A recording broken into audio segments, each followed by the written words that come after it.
আসসালামু আলাইকুম সুপ্রিয় শিক্ষার্থীরা, আশা করি সকলে ভালো আছো।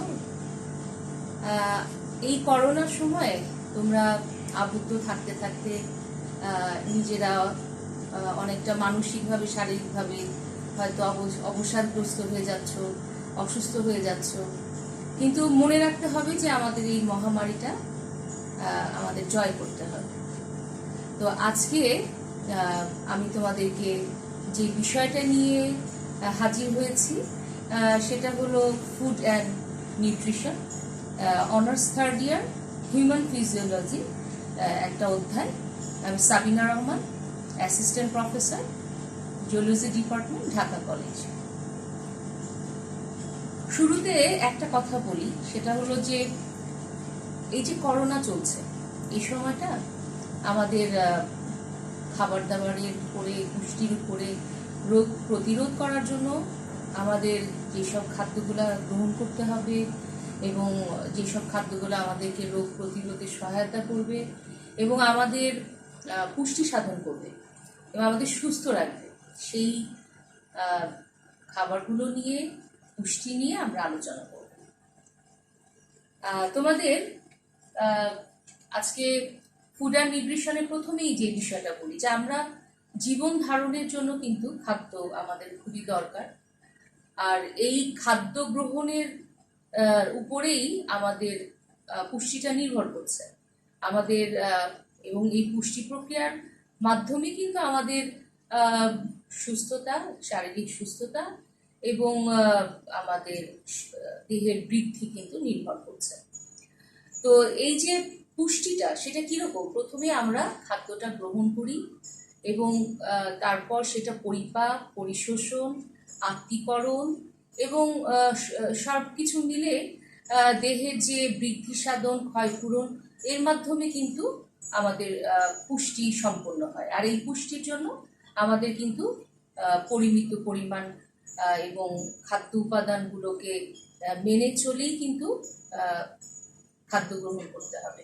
খাদ্যটা কি? খাদ্য হচ্ছে যে সকল আহার্য বস্তু আমরা গলৎকরণের পর হজম হয় এবং তা থেকে আমাদের শরীরের বৃদ্ধি সাধন, ক্ষয়পূরণ এবং তাপশক্তি উৎপন্ন হয়, সেগুলোই কিন্তু আমাদের খাদ্য। তো খাদ্য আসলে আমাদের শরীরের সকল চাহিদা কিন্তু সম্পন্ন করে। তো এই যে খাদ্যের উপাদানের কথা যদি আমরা বলি, তাহলে কয়টা উপাদান? আমার মনে হয় বিষয়টা তোমরা খুব ভালো করেই জানো। সেটা হলো, 1 নম্বর হচ্ছে কার্বোহাইড্রেট, 2 নম্বর হচ্ছে প্রোটিন বা আমিষ, 3 নম্বর হচ্ছে স্নেহদ্রব্য বা লিপিড, তারপর হচ্ছে ভিটামিনস, খনিজ লবণ এবং পানি। 6টা উপাদান। যে কোনো খাবারে তুমি এই 6টা উপাদান কিন্তু আমাদের গ্রহণ করতে হবে খাবারের সাথে, প্রতিদিনের খাবারের সাথে। সেটা কিভাবে? আমরা যেটাই খাই, কিছুটা কার্বোহাইড্রেট, তার সাথে কিছু প্রোটিন নেওয়া, ভিটামিনস থাকবে, হ্যাঁ, মিনারেলস থাকবে, তাহলে কিন্তু আমাদের সুষম খাদ্যের যে ব্যাপারটা আছে, যে সংজ্ঞাটা আছে, সেটা নিশ্চিত হবে। আচ্ছা, আমাদের যে আমরা খাবার যে গ্রহণ করছি, তো 3 ধরনের তারা কিন্তু কাজ করছে। কিভাবে কাজ করছে?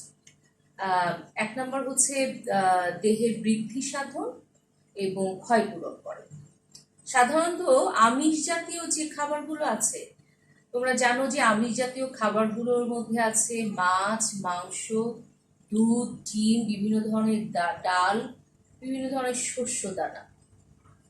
এগুলো হচ্ছে আমিষ জাতীয় খাদ্য, আর এগুলো কিন্তু আমাদের দেহের বৃদ্ধি, ক্ষয়পূরণের জন্য বিশেষ ভূমিকা পালন করে। আচ্ছা, দ্বিতীয় ক্ষেত্রে আমাদের আমরা যে কাজ করছি, আমরা যে সারাটা দিন আমাদের পরিশ্রম করছি, আমাদের এক্সারসাইজ, পড়ালেখা, সব কিছুই, চাকরি করা, সব কিছুই, যারা শ্রমিক আছে, যারা ব্যবসা করে, সব ধরনের লোকজন বা মানুষ যে কাজ করছে, তার জন্য কিন্তু আমাদের তাপ শক্তি দরকার। তো এই যে দেহের তাপ শক্তিটা কোথা থেকে আসে? এটা আসে হলো কার্বোহাইড্রেট জাতীয় খাবার থেকে। আর এই কার্বোহাইড্রেট জাতীয় খাবার আমরা কোথা থেকে পাই? কার্বোহাইড্রেট জাতীয় খাবার আমরা পাই হচ্ছে উদ্ভিদ থেকে উৎপন্ন যে অংশগুলো, যেমন ধরো চাল, তারপরে হচ্ছে গম, তারপরে হচ্ছে তোমার চিনি, গুড়, গ্লুকোজ, এগুলো আমাদের তাপ এবং শক্তি দিচ্ছে শরীরে। তো এগুলো কিন্তু সবকিছু কিন্তু আমরা এই শর্করাটা মেইনলি কার্বোহাইড্রেট যেটা, হ্যাঁ, হাইড্রেট অফ কার্বন যেটা, সেটা কিন্তু আমরা উদ্ভিদ থেকে পাই। সেটা আমরা আসবো কিভাবে আমরা উদ্ভিদ থেকে পাচ্ছি, সেটা আমরা নিয়ে আলোচনা করব। আচ্ছা, আরেকটা বিষয় আছে যেটা রোগ প্রতিরোধ করে। তাহলে আমরা কিন্তু দুটো অংশ পেয়ে গেলাম, হ্যাঁ, যে এই খাবারগুলো আমাদের কি কাজ করে। যে প্রথমটা কি বলেছি, সেটা হচ্ছে দেহের বৃদ্ধি সাধন, ক্ষয়পূরণ করে। দ্বিতীয় ক্ষেত্রে কি বললাম, দেহে তাপ শক্তি দেয়, এবং সেই জন্য কিন্তু আমরা কিন্তু কাজ করার এনার্জি পাই। আর তৃতীয় যেটা বলছি সেটা হচ্ছে রোগ প্রতিরোধ ক্ষমতা। তো এই রোগ প্রতিরোধ ক্ষমতাটা কিভাবে আসবে? রোগ প্রতিরোধ ক্ষমতাটা আসবে বিভিন্ন ধরনের ভিটামিনস এবং মিনারেলস থেকে। ভিটামিনস কিন্তু পরিমিত পরিমাণ নিতে হবে, কিন্তু এটা ছাড়া কিন্তু দেহে অনেক ধরনের ব্যাঘাত ঘটবে, হ্যাঁ, দেহের পুষ্টি সাধন ব্যাহত হবে এবং দেহে বিভিন্ন ধরনের রোগ দেখা দিবে। হ্যাঁ, যদিও পরিমিত পরিমাণ এটা গ্রহণ করতে হয়, কিন্তু এটার অভাবে কিন্তু অনেক ধরনের অসুখ বিসুখ হয়ে থাকে। এই তো গেল আমাদের খাদ্যর উপাদানগুলো, 6টা উপাদান আমাদের কি কি কাজ করে সেটার আমরা একটা ব্যাখ্যা পেলাম। আর এখন যে বিষয়টা আমরা দেখবো, যে এই যে টোটাল 6টা উপাদান, এই 6টা উপাদানের মধ্যে এদেরকে দুটো ভাগে ভাগ করা যায়। একটা হচ্ছে মুখ্য উপাদান আর একটা সহায়ক উপাদান। আমরা বলতে পারি মুখ্য উপাদান কি কি। মুখ্য উপাদানগুলো হলো কি জানো, সেটা হলো শর্করা, আমিষ এবং স্নেহ। এই তিনটা হচ্ছে মুখ্য উপাদান। এখন তিনটা মুখ্য কেন উপাদান, সেটা এই জন্যই যে এরা দেহের বৃদ্ধি সাধন, ক্ষয়পূরণ, তাপ শক্তি, তাপ এবং শক্তি, এই দুটোই এই তিনটা বিষয় আমাদের এনশিওর করছে। আর সহায়ক যেগুলা, সেটা হচ্ছে ভিটামিনস, মিনারেলস এবং পানি। এরা সহায়ক উপাদান হিসেবে কাজ করে আমাদের বডি। এখন আসো যে বিষয়টা নিয়ে বলি, সেটা হলো যে এই যে একটা প্রাপ্তবয়স্ক ব্যক্তির কতটুকু কার্বোহাইড্রেট, কতটুকু আমিষ, কতটুকু স্নেহ এবং কতটুকু ভিটামিন এবং মিনারেলসটা লাগে, প্রয়োজন হয়। আমরা এই যে দৈনন্দিন জীবনে যে বিভিন্ন ধরনের খাবার গ্রহণ করছি, প্রতিটা জিনিসই আমাদের দরকার। কার্বোহাইড্রেট, এই যে শক্তি উৎপাদনের জন্য, তাপ এবং শক্তি। একজন প্রাপ্তবয়স্ক ব্যক্তির 450 থেকে 600 গ্রাম কার্বোহাইড্রেট ডেইলি প্রয়োজন। আর দ্বিতীয় ক্ষেত্রে বলা যে আমিষ কতটুকু লাগে। আমিষ কিন্তু তার থেকে পরিমাণে কম লাগে, হ্যাঁ, সেটা 200-200 মতো লাগে, 200 গ্রাম আর কি। আর স্নেহটা কিন্তু খুবই কম লাগে, 50 গ্রাম একটা প্রাপ্তবয়স্ক ব্যক্তির জন্য। আর মিনারেলস এবং ভিটামিনস যেগুলো লাগে, সেটা কিন্তু পরিমিত পরিমাণ, কিন্তু সেটার অভাবে কিন্তু অনেক, একটু আগে বললাম, রোগ প্রতিরোধ ক্ষমতাও লোপ পায়, আবার তোমাদের পুষ্টিও ব্যাহত হয়। তাহলে ভিটামিনস তো অনেক রকম আছে, আবার এই যে খনিজ লবণ, হ্যাঁ, খনিজ লবণের কথা যদি বলি, অনেক রকম খনিজ লবণ আছে। তো তার আগে আমি একটা কথা বলি, সেটা হলো যে আমরা সকালে আমরা অনেকে কি করি, আমরা সকালে অনেকে তোমাদের মতো স্টুডেন্ট যারা আছে, তারা প্রায় সময়ের অভাব বা খুব একটা কেয়ারফুল না, যার ফলে দেখা যায় যে না খেয়ে তোমরা বের হয়ে গেলাম। তো তোমরা জানো যে আমাদের পাকস্থলীতে হাইড্রোক্লোরিক অ্যাসিড থাকে। তো হাইড্রোক্লোরিক অ্যাসিড কি হয়, অ্যাসিড সিক্রেশন করে।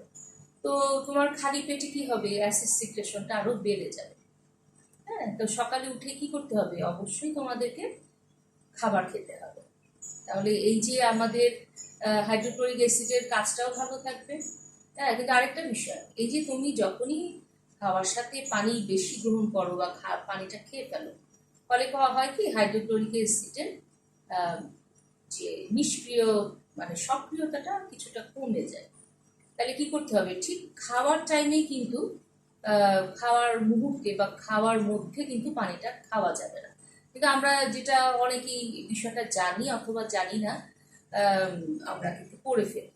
ফলে হয় কি হাইড্রোক্লোরিক অ্যাসিডটা যেই কাজটা করে সেটা হলো খাবারের সাথে যে বিভিন্ন জীবাণু প্রবেশ করে পাকস্থলীতে সেগুলোকে মেরে ফেলে এবং খাবারের যে পরিপাকটাকে কিন্তু সে এগিয়ে নিয়ে যায়, হ্যাঁ, সাহায্য করে। তাহলে কি হলো, হাইড্রোক্লোরিক অ্যাসিডটা কিন্তু সক্রিয়তা হারাচ্ছে। সো আমরা কি করব, খাবার আগে কিছুক্ষণ আগে পানি খাবো, কিন্তু ঠিক খাওয়ার মুহূর্তে বা খাওয়ার সময় কিন্তু আমরা পানিটা খাবো না, খাওয়ার 10 মিনিট পরে পানিটা খাবো। আরেকটা বিষয় তোমাদের একটু বলি, সেটা হলো যে সকালে যদি তোমরা প্রোটিন নাও তাহলে কি হয়, প্রোটিন তোমরা একটা ডিম খেতে পারো বা দুধ খেতে পারো, এই ধরনের খাবারগুলা যদি নাও প্রোটিন, তাহলে হবে কি সারাদিন তোমাদের ক্ষুধা ভাবটা কমে যাবে এবং সারাদিন তোমাদের এনার্জি পাবা কাজ করার, পড়াশোনা করার, ক্লাস করার, হ্যাঁ, সব কিছু। তো তাহলে আমাদের সকালে একটা করে ডিম খেতে হবে, এটাই আমরা একটু মেনটেন করবো। যেহেতু তোমরা স্টুডেন্ট, তোমাদের এই বিষয়টা আরো বেশি মনে রাখতে হবে যে আমরা সকালে প্রোটিন গ্রহণ করব। আমরা যদি সকালে পেট ভরে নাস্তা নাও করি, কিন্তু একটা বিষয় মনে রাখবে যে সকালে যেহেতু নাস্তাটা ভালো খেতে হবে এবং সারাদিন সেই এনার্জিটা তোমাদের ভালো কাজ করবে, হ্যাঁ, সারাটা দিন তোমাদের সেই ক্যালোরিটাও ক্ষয় হবে এবং দেখা যাবে যে তোমাদের ক্ষুধাভাবটাও কমে গেছে এবং তোমরা খুব এনার্জির সাথে পড়াশোনা করতে পারছো, ক্লাস করতে পারছো, জার্নি করতে পারছো, সবকিছুই তোমরা খুব এনার্জি পাবে। তো বিষয়টা মাথায় রাখতে হবে। হ্যাঁ, অনেকেই এই কাজটা করো এবং দেখা যায় সকালে নাস্তা না খেয়ে বের হয়ে গেছো, ক্লাস শেষ করে 12টার দিকে ওই বেশিরভাগই ওই পোড়া তেলে ভাজা সিঙ্গারা পুরি খাচ্ছ, ফলে হাইড্রোক্লোরিক অ্যাসিডকে আরো সক্রিয় করে তুলছো, ফলে দেখা যাচ্ছে আলসার, গ্যাস্ট্রিক এইসব সমস্যাগুলো তোমাদের দেখা দিচ্ছে। তো তোমরা এই বিষয়টা কিন্তু মাথায় রাখবে যে সকালবেলা বাসায় যার যেরকম সুবিধা অল্প করে হলেও খেয়ে বের হবে, তাহলে কি হবে, এই আলসার, গ্যাস্ট্রিক এই ধরনের প্রবলেমগুলো থেকে তোমরা মুক্ত থাকতে পারবে। ঠিক আছে, আচ্ছা আমরা এখন একটু জুম করি। হ্যাঁ, আমরা একটু তোমাদেরকে বোর্ডে নিয়ে যাচ্ছি, জুম করবো আমরা। বোর্ডে যে বিষয়টা আমি দেখাতে চাচ্ছি ক্লিয়ারলি দেখতে পাচ্ছ তোমরা, খনিজ পদার্থের বিষয়টা। সেটা হলো যে বিভিন্ন যে মিনারেলস আছে তার নামগুলো তোমাদের সুবিধার জন্য আমি কিন্তু বোর্ডে দিয়ে দিয়েছি। তা আমরা একটু দেখি নামগুলো, তোমরা ক্লিয়ারলি দেখতে পাচ্ছ বোধহয়। 1 নম্বরে আছে ক্যালসিয়াম। হ্যাঁ, ক্যালসিয়ামের নাম শুনেছ, এই ধরনের মিনারেলস যেটা আমরা কোথা থেকে পাই, দুধ, ডিম, চিজ, গাজর, হ্যাঁ, এই বিভিন্ন শাকসবজি, এখান থেকে কিন্তু আমরা ক্যালসিয়াম পাই। ক্যালসিয়ামের অভাবে কি হয়, দেখো অস্থি দন্তের সমস্যা দেখা দেয়, রিকেট রোগ হয়, রক্ততঞ্চন, যেটা হ্যাঁ রক্ততঞ্চন কোনটা, রক্ত জমাট বাঁধা, সেটা কিন্তু ব্যাহত হয়। রক্ত জমাট বাঁধলে না বাঁধলে কি হবে, রক্তের প্রবাহ কোনো জায়গায় কেটে গেলে ক্ষতস্থান থেকে রক্ত এত বেশি প্রবাহিত হবে যে মানুষ মৃত্যুর দিকে চলে যাবে। সুতরাং রক্ততঞ্চন ভেরি ইম্পর্টেন্ট, সেটা কিন্তু ক্যালসিয়াম হেল্প করে। আচ্ছা, 2 নম্বরে আমরা কি দেখতে পাচ্ছি, ফসফরাস। এই নামটাও শুনে থাকতে পারো, তোমরা অবশ্যই শুনেছ, যেহেতু তোমরা সায়েন্সের স্টুডেন্ট, হ্যাঁ, কেমিস্ট্রিতে শুনেছ। ফসফরাস এটার উৎস কিন্তু দুধ, ডিম, মাখন, যকৃৎ, শস্যদানা। যকৃৎ হচ্ছে লিভার। আমরা কি করি, আমরা কিন্তু এই যে সামনে কোরবানি ঈদ আসছে, আমরা কিন্তু লিভার খাই, যেটা আমরা বলি বাংলায় কলিজা, হ্যাঁ, সেটা ফুসফুস কলিজা আমরা কিন্তু খাই খুব মজা করে। এটাও কিন্তু দরকার আছে, আমাদের কি হয় ফসফরাসের ঘাটতি পূরণ করে। এবং বিভিন্ন শস্য দানা, যেমন ধরো ভুট্টা, বিভিন্ন ধরনের ডাল, হ্যাঁ, এটা মসুর ডাল হতে পারে, তারপর তোমার মুগের ডাল হতে পারে, বুটের ডাল হতে পারে, অরহরের ডাল হতে পারে, ছোলার ডাল হতে পারে। এই ডালের সমন্বয়গুলো একসাথে করলে এটা কিন্তু অনেক অনেক ধরনের ফ্যাসিলিটিস এগুলোর মধ্যে আছে খাবারগুলোতে। তারপর দেখো সোডিয়াম। সোডিয়াম কোথায়, আমাদের কিন্তু খাদ্য লবণে, আমরা যে খাবারটা খাই এটাতে কিন্তু সোডিয়াম থাকে। আবার কোথায় থাকে? দুধ। হ্যাঁ, একটু এইখানে একটু একটা অ্যাড করি, সেটা হচ্ছে কি, দুধ সারা ওয়ার্ল্ডে এমন একটি সুষম খাবার যেখানে এই যে 6টা উপাদান, যেই 6টা উপাদানের সমন্বয়ে আমাদের সুষম খাবার আমরা যেটাকে মেনশন করি, সেটার কিন্তু এই দুধের মধ্যে 6টা উপাদানের প্রতিটা কিন্তু রয়েছে। এবং দেখো জন্মের পর থেকে কি হয়, একটা শিশু দুধ খেয়েই বড় হয়। হ্যাঁ, তো সুতরাং দেখো এটা সৃষ্টিকর্তার একটা বিশাল ব্যাপার যে একটা মানব শিশু বলো, যে কোনো প্রাণী শিশুই বলো, তারা কিন্তু এই সুষম একটা বেস্ট ফুড দুধ খেয়ে জীবন ধারণ করে। এরপরে আসো পটাশিয়াম। আচ্ছা, পটাশিয়ামটার অভাবেও কিন্তু অনেক প্রবলেম হয়। এখানে দেখো আমি লিখেছি ডাব, করম চা, সব ধরনের খাবার, যে কোনো ধরনের ফল বলো, অনেক ধরনের শাকসবজি বলো, হ্যাঁ, পালং শাক থেকে শুরু করে সব ধরনের শাকসবজিতে কিন্তু কিছু পরিমাণে পটাশিয়াম থাকে। তার মধ্যেও ডাব এবং করম চাতে কিন্তু পটাশিয়াম অনেক বেশি। যারা করম চাকে অ্যাভয়েড করো, করম চাকে ইগনোর করো, তারা কিন্তু আজকে থেকে কি করবে, করম চাটা একটু বেশি করে খাবে। ওকে। আর যাদের ডাব আছে, ডাব গাছ আছে, বা ডাব কিনে খাওয়ার সক্ষমতা আছে, তারা ডাব কিনে খাবে। হ্যাঁ, এতে তোমাদের কি হবে, শরীরে পটাশিয়াম সাথে সাথে অন্যান্য মিনারেলসের ঘাটতি পূরণ হয়ে যাবে। তারপরে আছে খুবই ইম্পর্টেন্ট একটা বিষয়, ম্যাগনেসিয়াম। ম্যাগনেসিয়াম কোথায় দেখো, একটু তোমরা দেখতে পাচ্ছ বোধহয় বোর্ডের থেকে, সবুজ শাকসবজি, মাংস, পাউরুটি, এখান থেকে আমরা ম্যাগনেসিয়াম পাচ্ছি।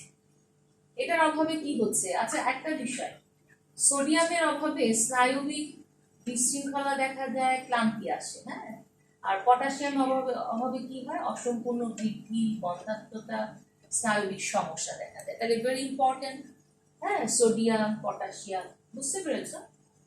ম্যাগনেসিয়াম দেখো, ম্যাগনেসিয়াম অভাবে একটা রোগ হয় টিটেনি, এবং এছাড়াও অসম্পূর্ণ বৃদ্ধি, আগেরটার মতো বন্ধ্যাত্ব, স্নায়বিক সমস্যাগুলোও কিন্তু ম্যাগনেসিয়ামের অভাবে দেখা দেয়।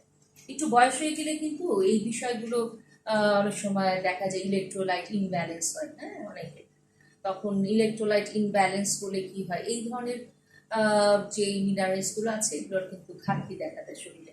ফলে অনেক সময় দেখা যায় রোগী অসম্ভব অসুস্থ হয়ে যায়, অথবা মৃত্যুর দিকেও চলে যেতে পারে।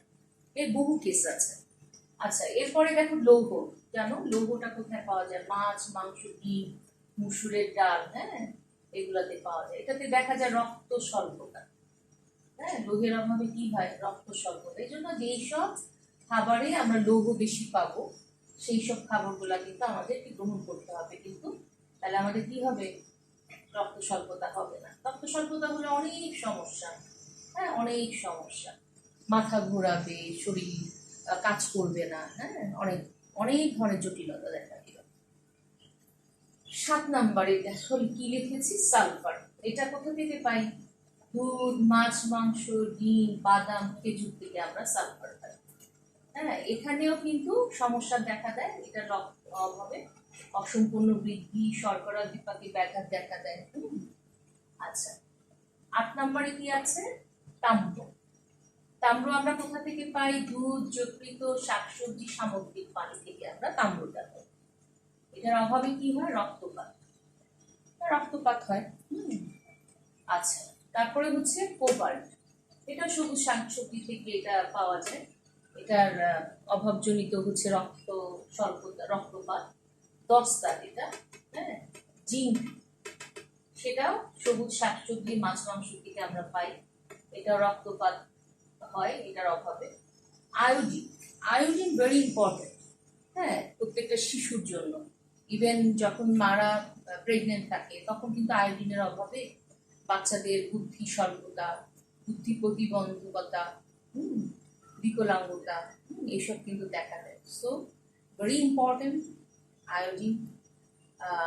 এবং এটা নট অনলি যে প্রেগনেন্ট অবস্থা, নট অনলি দ্যাট, পরবর্তী সময়ে কিন্তু আয়োডিনের অভাব দেখা দিলে অনেক ধরনের প্রবলেম হয়। তার মধ্যে কিন্তু গলগণ্ড রোগ একটা আছে, এটা আমাদের দেশে কিন্তু প্রচুর দেখা দেয়। আর আয়োডিনটা সাধারণত সামুদ্রিক লবণ, পানি, তারপর শাকসবজি, সামুদ্রিক মাছ থেকে প্রচুর আয়োডিন পাওয়া যায়। সো আয়োডিনটার ব্যাপারটা তোমরা কিন্তু খেয়াল করতে, এটা খুব ভেরি ইম্পর্টেন্ট। এটার অভাবে অনেক বুদ্ধি প্রতিবন্ধকতা দেখা দেয়। ঠিক আছে। আচ্ছা, এরপরে হচ্ছে ক্লোরিন। ক্লোরিনটা কি? সাধারণ লবণ, শাকসবজি থেকে আমরা পাই। আর এটার অভাবে বৃক্কের কাজ ব্যাহত হয়, কিডনি কাজটা ব্যাহত হয় হচ্ছে ক্লোরিনের অভাবে, সুতরাং ক্লোরিনটা খুব দরকার। তারপরে হচ্ছে নাম্বার 3 হচ্ছে ম্যাঙ্গানিজ। এটা কোথা থেকে পাই? বাঁধাকপি, লেটুস, বাদাম, কমলা, ডিমের কুসুম থেকে আমরা ম্যাঙ্গানিজ পেয়ে থাকি। এবং এটার অভাবে স্নায়ু দুর্বলতা, তারপরে ভ্রূণের অপুষ্টি, এগুলো কিন্তু দেখা দেয়। তাহলে মিনারেলস কিন্তু একজন গর্ভবতী মায়েরও কিন্তু ভীষণভাবে এই মিনারেলসগুলো দরকার, ভিটামিনসের সাথে সাথে। আর শর্করা, প্রোটিন এগুলো তো নেয়, কিন্তু অনেক সময় দেখা যায় যে অনেক জ্ঞানের অভাব আছে, অনেক মাদের অনেক কিছু জানে না, সেই বিধায় তারা কিন্তু অনেক কিছুই গ্রহণ করে না, এর প্রপোর্শনটা ঠিক রাখে না। ওরা ভাত খাচ্ছে কিছু, তার সাথে একটু আলু ভর্তা খাচ্ছে, বা একটু একটু হালকা মাছ খাচ্ছে, হ্যাঁ, কিন্তু তার সাথে কিন্তু ভিটামিনস, মিনারেলস পাওয়ার জন্য অনেক কিছু গ্রহণ করতে হবে। আমার মনে হয় যে তোমরা খাতা কলম নিয়ে এগুলো কিন্তু লিখে ফেলেছো, আমি আশা করি। এই মিনারেলস যেই 13টার নাম বললাম, আর একবার বলি: calcium, phosphorus, sodium, potassium, magnesium, লৌহ, সালফার, তাম্র, কোবাল্ট, জস্তা, আয়োডিন, ক্লোরিন এবং ম্যাঙ্গানিজ। আচ্ছা, এই তো গেল আমাদের মোটামুটি মিনারেলস। আর ভিটামিনস তো আগেই বলেছি যে কোথা থেকে পাওয়া যায়। হ্যাঁ, এইসব খাবার থেকেও কিন্তু আমরা প্রচুর ভিটামিনস পাই, বিভিন্ন ফলমূল থেকে ভিটামিনস পাই। ভিটামিনসের অভাবে কিন্তু অনেক ধরনের রোগ হয়, সেটা আমরা একটু পরে আসবো। আচ্ছা, এরপরে লাস্ট যে উপাদানটা, খাদ্য উপাদানটা, সেটা কি? পানি। আচ্ছা, পানি কিন্তু দেহের তোমার এই যে রক্তে, হ্যাঁ, 60 থেকে 90%ই কিন্তু পানি। হ্যাঁ, আর আমাদের ভীষণভাবে পানি দরকার। নাহলে কি কি হতে পারে? আমরা যদি এখানে একটু জুম করি এই বোর্ডে, একটু দেখি পানি কি কি কাজ হয়। আমরা জানি যে পানিটা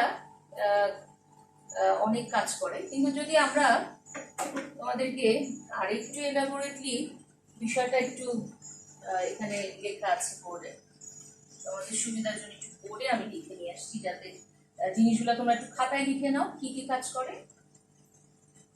নাম্বার 1, কোষের প্রোটোপ্লাজমকে সিক্ত রাখে।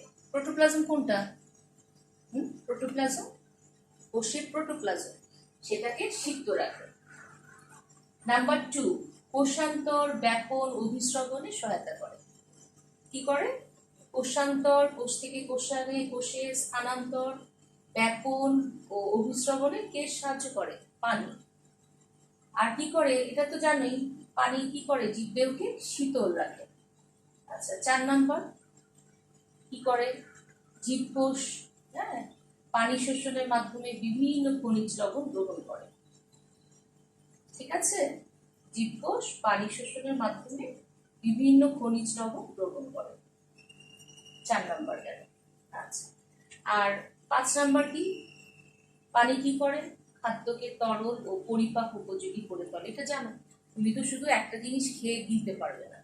ঠিক আছে, তুমি একটু ভাত খাবে বা তুমি একটু শাকসবজি খাবে, এর সাথে একটু পানির পরিমাণ থাকে। হ্যাঁ, এবং লাস্টে যদি পানিটা না খাও, তাহলে কিন্তু এই খাবারটার পরিপাক কিন্তু উপযোগী হয় না। ঠিক আছে। তারপরে রক্ত লসিকাকে তরল রেখে দেহে সংবহনে সহায়তা করে। হ্যাঁ, রক্ত এবং লসিকাকে কি করে? তরল রেখে দেহে সংবহনে সহায়তা করে। পানি কিন্তু আমাদের প্রতিদিন ধরো 6 থেকে 7 লিটার গ্রহণ করতেই হবে, কারণ আমাদের পানি যেই পরিমাণ চলে যায় মলমূত্রের সাথে, ঘামের সাথে, তারপরে নিঃশ্বাসের সাথে, হ্যাঁ, তা আমাদের সারাদিন কতটুকু পানি লাগে? পানি লাগে হচ্ছে প্রায় 3000 ml, মিলিলিটার। এইটুকু পানি কিন্তু আমাদের দেহ থেকে বের হয়ে যায়। কিভাবে বের হয়ে যায়? মূত্রের সাথে চলে যায় 1500 মিলিলিটার, তারপর তোমার ইয়ের সাথে ঘামের সাথে চলে যায় ধরো আরো 800 থেকে 1000 মিলিলিটার, তারপর নিঃশ্বাসের সাথে যায় হয়তো আরো 300 মিলিলিটার, এবং মলের সাথে যায় আরো 200 মিলিলিটার, তাহলে কত হলো? প্রায় 3000। ঠিক আছে, তাহলে আমাদের পানি নিতেই হবে। যদি এটুকু না নেই, আমাদের প্রতিদিন কিন্তু 3000 মিলিলিটার পানি কিন্তু বের করে দিতে হচ্ছে। তাহলে আমাদের কি বুঝতে হবে যে পানি আমরা যদি খুব অল্প পরিমাণ নেই, পরিপাকেও অসুবিধা, আমাদের দেহ থেকে যে টক্সিক পদার্থগুলো বের হবে সেটার জন্য সমস্যা, আমাদের যে প্রোটোপ্লাজমকে সিক্ত রাখবে সেটার জন্য সমস্যা, আমাদের যে দেহের রক্ত লসিকা আছে সেগুলাকে তরল রাখাও কিন্তু সমস্যা, এবং ওরা কিন্তু সংবহনের সহায়তা করছে পানি। আচ্ছা, 7 নাম্বার কি? 7 নাম্বার হচ্ছে ঘর্মকারে এবং মূত্রাকারে প্রাণী দেহে যে বিপাকীয় দূষিত পদার্থগুলোকে দেহ থেকে দূরীভূত করে দেয়। একটু আগে যেটা বললাম, ঘর্ম আকারে এবং মূত্র আকারে। হ্যাঁ, এই যে বিপাকীয় দূষিত পদার্থ, বিপাকীয় দূষিত পদার্থগুলো কি কি? আচ্ছা, বিপাকীয় যে দূষিত পদার্থ, বিপাক ক্রিয়ার ফলে মেটাবলিজম যে আমাদের যে শরীরে মেটাবলিজম যেটা ঘটে, সেখান থেকে দূষিত পদার্থ যেগুলো আসে সেটা কি?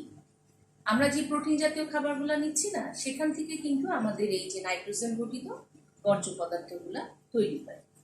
যেমন ধরো ইউরিয়া, ইউরোক্রোম, তারপরে অ্যামোনিয়া। এই যে তোমার দূষিত পদার্থগুলো, এগুলো যদি বডি থেকে বের না হয়, তাহলে এই টক্সিক পদার্থগুলো কিন্তু আমাদের মেটাবলিজম যে ব্যাপারটাকে, বিপাক প্রক্রিয়াটাকে কিন্তু ব্যাহত করবে। হ্যাঁ, আমাদের ডিস্টারবেন্স দেখা দিবে। তাহলে কি হবে?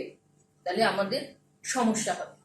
আমি আমার ছেলেকেও কিন্তু প্রায় বলি, তুমি পানিটা খাও বেশি করে, তাহলে তোমার টক্সিক পদার্থ বের হয়ে যাবে, তুমি সারাদিন ভালো ফিল করবে, তোমার পরিপাক ভালো হবে, হজম ভালো হবে, ফলে তোমার ডাইজেশনটা ভালো হলে তোমার শরীর ভালো লাগবে, তুমি এনার্জেটিক হবে। হ্যাঁ, আমি ওকে প্রায় বলি। ওই বিষয়টা আজকে যদি ক্লাসটা সে দেখে, তাহলে আরো বেশি ও ক্লিয়ার হবে আজকে থেকে যে কতগুলো কাজ পানি দিয়ে হচ্ছে। হ্যাঁ, তো তোমাদেরও আশা করি এই বিষয়টা মাথায় রাখবে যে পানি খেতেই হবে। আচ্ছা, তারপর হচ্ছে 8 নম্বর হচ্ছে কি, তাপ শোষণ, পরিবহন ও তাপ হ্রাস প্রভৃতি ভৌত প্রক্রিয়াগুলো পানি দ্বারা নিয়ন্ত্রিত। কি কি বললাম? তাপ শোষণ, পরিবহন এবং তাপ হ্রাস, এই বিষয়গুলো কিন্তু পানি দ্বারা নিয়ন্ত্রিত। আচ্ছা, 9 নম্বর হচ্ছে আর্দ্র বিশ্লেষণ, হাইড্রোলাইসিস। এই আর্দ্র বিশ্লেষণ দ্বারা খাদ্যবস্তুকে পরিপাক করে কে? পানি। তাহলে কি বললাম? পানি আর্দ্র বিশ্লেষণ দ্বারা খাদ্যকে পরিপাক করে। কত ইম্পর্টেন্ট বিষয় দেখো পানি। তারপরে কি 10 নম্বর হচ্ছে আমাদের যে প্লিউরাল ফ্লুইড, সাইনোভিয়াল ফ্লুইড তৈরি, এগুলো কে করে? পানি করে।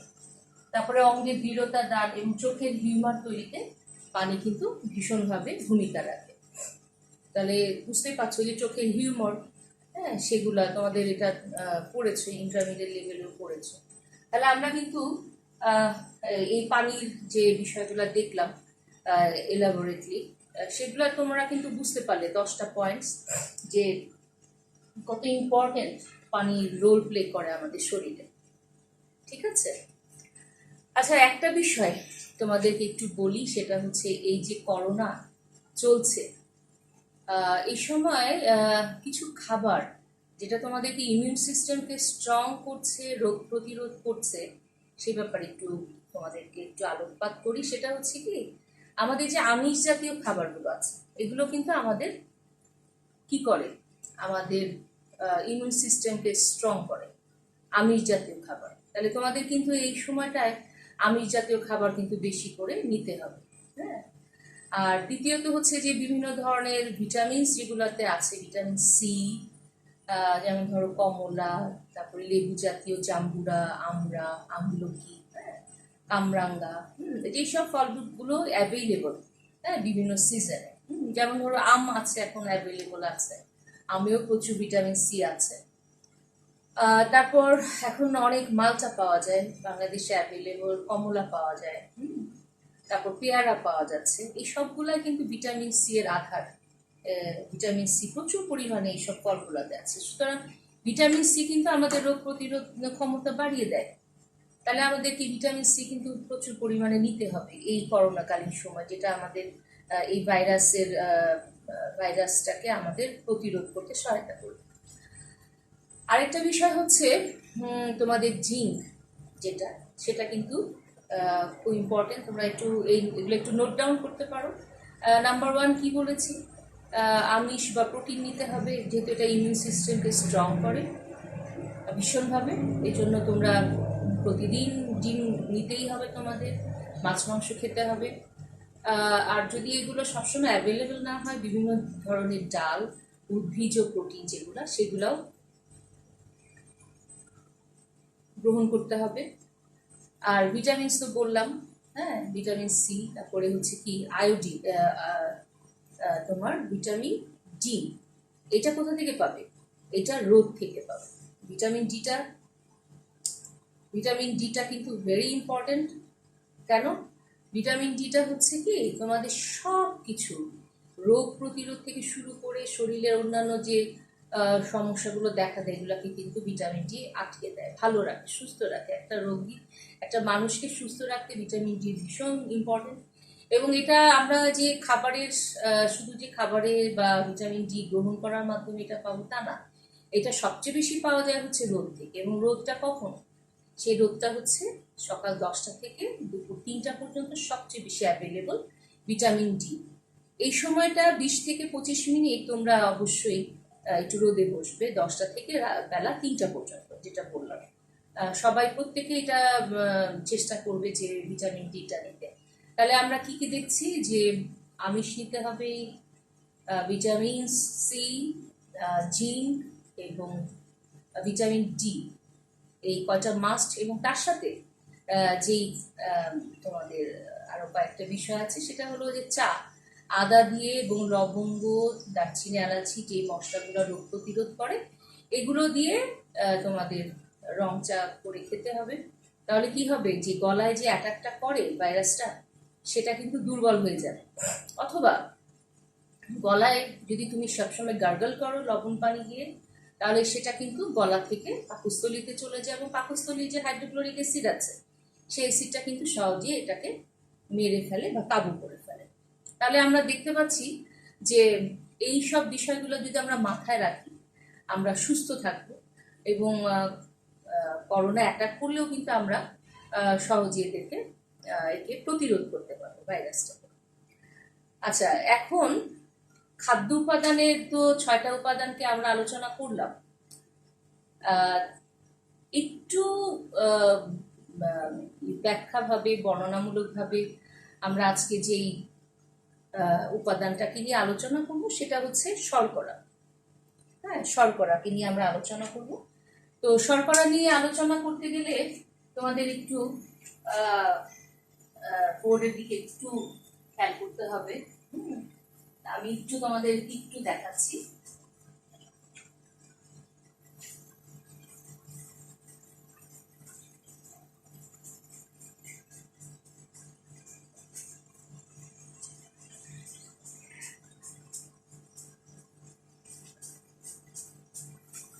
আচ্ছা, শর্করা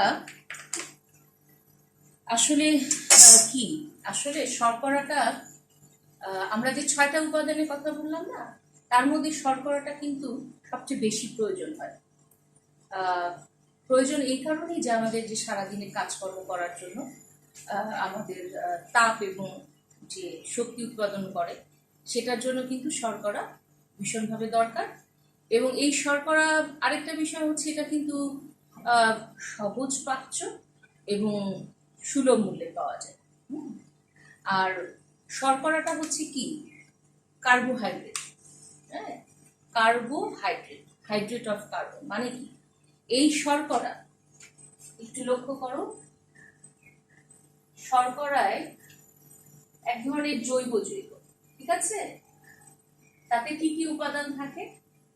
হাইড্রোজেন, কার্বন এবং এটা কি, অক্সিজেন।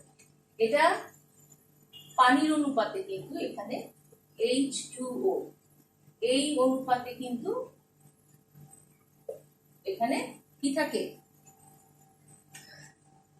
শর্করার অনুপাতটা থাকে। এটাকে যদি এইভাবে আমরা প্রকাশ করি, যেখানে X ও Y এর মান সমান। দেখেছ? তাহলে আমরা কি কি পাচ্ছি শর্করাতে? হ্যাঁ, শর্করা যে আমাদের তাপ শক্তি এবং দিচ্ছে, সেখানে আমরা হাইড্রোজেন, কার্বন এবং অক্সিজেনের সমন্বয় দিচ্ছি।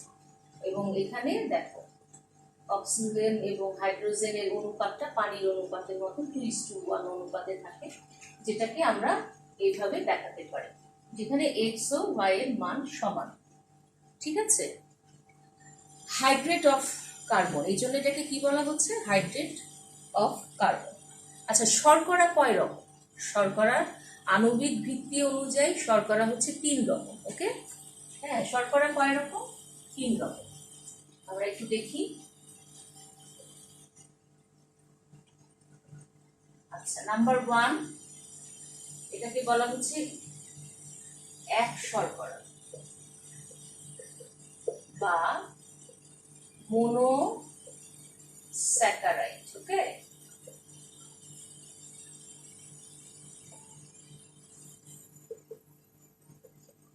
আচ্ছা, এই যে এক শর্করা বা মোনোস্যাকারাইড, হ্যাঁ, এটা এক শর্করা অণু দিয়ে গঠিত এবং এটা কিন্তু আদ্র বিশ্লেষিত হয় না, একে আদ্র বিশ্লেষণ করা যায় না। এবং এখানে যে ধরনের দেখা যায় 6 অণু কার্বন, 5 অণু কার্বন এরকম আছে। যেমন এদের এক্সাম্পল হিসাবে আমরা বলতে পারি কিন্তু গ্লুকোজ। এটাকে কিভাবে এক্সাম্পল কি বলতে পারি? গ্লুকোজ। ওকে, C6H12O6 গ্লুকোজ হচ্ছে একটি মনোস্যাকারাইডের একটা এক্সাম্পল। আচ্ছা, এখন আসো দ্বি শর্করা। আচ্ছা, এটা আমরা একটু মুছে দিই সুবিধার জন্য। আচ্ছা, নাম্বার 2 কি? দ্বি শর্করা বা ডাই স্যাকারাইড। ওকে, আচ্ছা, দ্বি শর্করা হচ্ছে এখানে দুটো অণু শর্করা, এবং এটা আদ্র বিশ্লেষিত করলে এদেরকে এখানে দেখা যায় 2 অণু শর্করা, যেটাকে বলা হচ্ছে ডাইস্যাকারাইড। যেমন এক্সাম্পল হিসেবে আমরা যদি বলি, যেমন ধরো এখানে লক্ষ্য করো, নাম্বার 1 মল্টোজ। মল্টোজ হচ্ছে একটা কি ডাইস্যাকারাইডের উদাহরণ। আচ্ছা, এটাকে ভাঙলে কি হয়? গ্লুকোজ প্লাস গ্লুকোজ কি হলো? তাহলে 2 অণু শর্করা। আচ্ছা, আরেকটা এক্সাম্পল দিই। আরেকটা এক্সাম্পল হচ্ছে কি? সুক্রোজ। ওকে, সুক্রোজ। সুক্রোজকে ভাঙলে কি হয় জানো? Sucrose plus fructose. দেখেছো? এইভাবে ডাইস্যাকারাইডকে ভাঙলে এইভাবে 2 অণু শর্করা পাওয়া যায়। আচ্ছা, আরেকটা শর্করা আছে, এটা কোনটা? পলিস্যাকারাইড। তাহলে আমরা 3 রকম আণবিক ভিত্তিতে কয় রকম শর্করা পেলাম? 3 রকম শর্করা পেলাম। একটা হচ্ছে মনোস্যাকারাইড, ডাইস্যাকারাইড, আর একটা হচ্ছে পলিস্যাকারাইড। ওকে, আচ্ছা, পলি হচ্ছে 2 বা 2 এর অধিক শর্করা অণু দিয়ে পলিস্যাকারাইড গঠিত। এদের এক্সাম্পল যেমন দিতে পারি আমরা শ্বেতসার। ওকে, তারপর কি? সেলুলোজ। শ্বেতসার, সেলুলোজ। এটা কোথায়? এটা আমরা উদ্ভিদে কিন্তু পাই। দেখছো? উদ্ভিদ থেকে পাই। আচ্ছা, শর্করা, হ্যাঁ, শর্করা কোথায় তৈরি হয়? শর্করা তৈরি হয় উদ্ভিদে। কিভাবে হয়? উদ্ভিদে যে পাতার ক্লোরোফিল থাকে, সেই ক্লোরোফিলে সূর্যের আলো এবং কার্বন ডাইঅক্সাইড, বাতাসের কার্বন ডাইঅক্সাইড মিলে ওরা কিন্তু গ্লুকোজ তৈরি করে। ওদের নিজেদের চাহিদা পূরণের জন্য কিন্তু এই গ্লুকোজটা ওরা সঞ্চিত রাখে এবং তারা সেই শর্করা তৈরি করে সেটা তাদের পুষ্টি সাধন করে। আর আমরা আমাদের পুষ্টি সাধনের জন্য সেই উদ্ভিদ থেকে এই শর্করাটাকে নিয়ে নিই। তোমরা দেখো খেয়াল করে, এই যে চাল, চাল থেকে ভাত হচ্ছে, গম, গম থেকে আটা হচ্ছে, হ্যাঁ, চিনি, গুড়, হ্যাঁ, এইসব গ্লুকোজগুলো কিন্তু আমরা উদ্ভিদ থেকেই পাই। ঠিক আছে, তাহলে আমরা মোটামুটি কিন্তু শর্করার একটা টোটাল একটা বিষয় বুঝতে পারলাম যে কয় ধরনের আণবিক ভিত্তিতে 3 রকম। একটা হচ্ছে মনোস্যাকারাইড, 2 নম্বর হচ্ছে ডাইস্যাকারাইড, 3 নম্বর হচ্ছে পলিস্যাকারাইড। ওকে, এবং উদ্ভিদের যে পাতায়, সেখানে ক্লোরোফিল প্লাস সূর্যের আলো প্লাস কার্বন ডাইঅক্সাইড, এই সব কিছু মিলে ওরা শর্করা অর্থাৎ গ্লুকোজটা তৈরি করছে। এটা ওদের পুষ্টির জন্য করছে, নিজেদের খাদ্য ওরা নিজেরা তৈরি করতে পারে, সেই খাদ্যটাকে আবার আমরা গ্রহণ করে আমাদের পুষ্টি সাধন করছি। আচ্ছা, আরেকটা যে বিষয় সেটা হচ্ছে তার আগের ইয়েটা আমি ছবিটা দেখাতে যে একটু ভুলে গেলাম, সেটা হলো যে ওই যে যেমন ধরো ডাইস্যাকারাইড, হ্যাঁ, ডাইস্যাকারাইডের যে ছবি, হ্যাঁ, এটা আমরা যদি এইভাবে দেখে, দেখো একটু খেয়াল করে,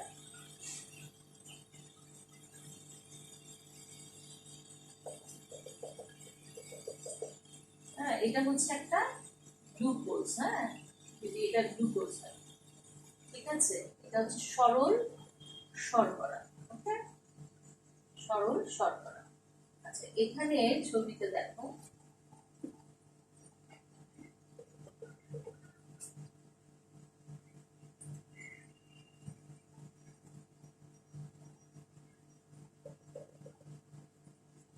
গ্লুকোজ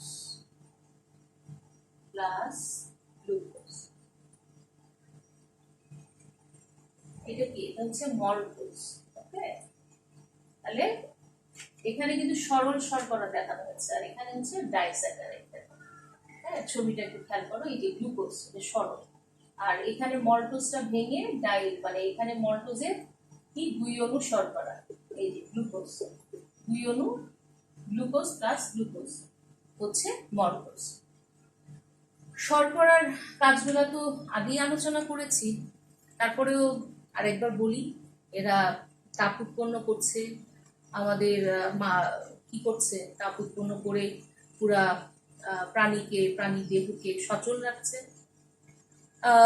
তারপরে শক্তি উৎপাদন করছে, শক্তি উৎপাদন করে আমাদের প্রাণী কুলকে বিভিন্ন প্রতিকূল পরিবেশে নিজেদেরকে মোকাবেলা করার জন্য সহায়তা করছে।